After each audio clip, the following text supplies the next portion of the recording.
করে দিয়েছেন। আমরা দেখতে পাচ্ছি আমাদের রাখাইন জনগোষ্ঠীর প্রাণের উৎসব সাংগ্রায়ের একটি অবিচ্ছেদ্য অংশ জলকেলি বা ওয়াটার ফেস্টিভ্যাল। এই উৎসবকে কেন্দ্র করে পটুয়াখালীর কুয়াকাটায় আনন্দে মেতেছেন রাখাইন তরুণ তরুণীরা।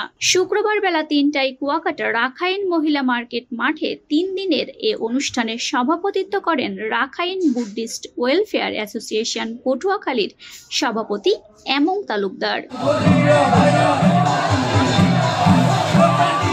উদ্বোধন করেন কলাপাড়া উপজেলার নির্বাহী কর্মকর্তা মোহাম্মদ রবিউল ইসলাম।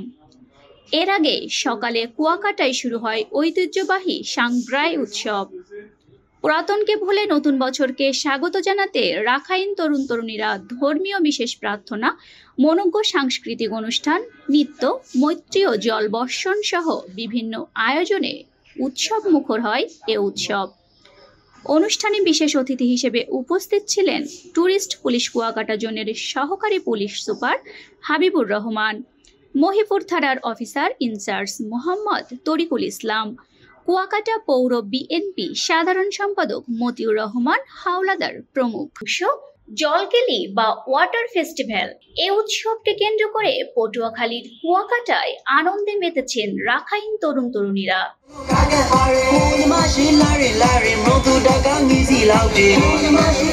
কুয়াকাটার রাখাইন পাড়ার বাসিন্দা পুলু জানান, পটুয়াখালীর রাখাইন ক্ষুদ্র জনগোষ্ঠী এ অনুষ্ঠানে অংশগ্রহণ করেছে। 1385 সালকে বরণ করতেই আমরা আসলে এই সাংগ্রায়ের শেষ অধ্যায় হিসেবে জলকেলির আয়োজন করেছি। আমরা খুবই আনন্দিত। মূলত এ জলকেলি অনুষ্ঠান ছিল সবার আকর্ষণের কেন্দ্রবিন্দু।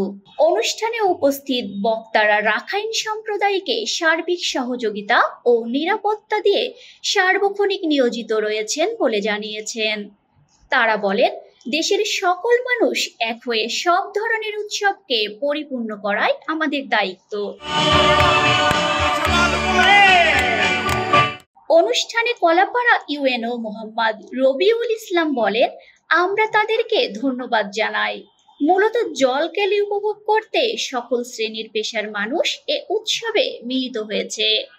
তাই জলকেলি এখন সার্বজনীন উৎসবে পরিণত হয়েছে। পরবর্তীতে রাখাইন সম্প্রদায়ের সকল কার্যক্রমে আমাদের সহযোগিতা অব্যাহত থাকবে। এখানে সবচেয়ে গুরুত্বপূর্ণ বিষয়টি আমাকে মুগ্ধ করেছে যে ফিলিস্তিনের নিহতদের স্মরণে 1 মিনিট নীরবতা পালন করছে। নির্বাহী অফিসার স্যারের সদয় উপস্থিতি আমাদের এই অনুষ্ঠানের সভা শুধু বর্ধন করেননি এবং আমাদের এই অনুষ্ঠানের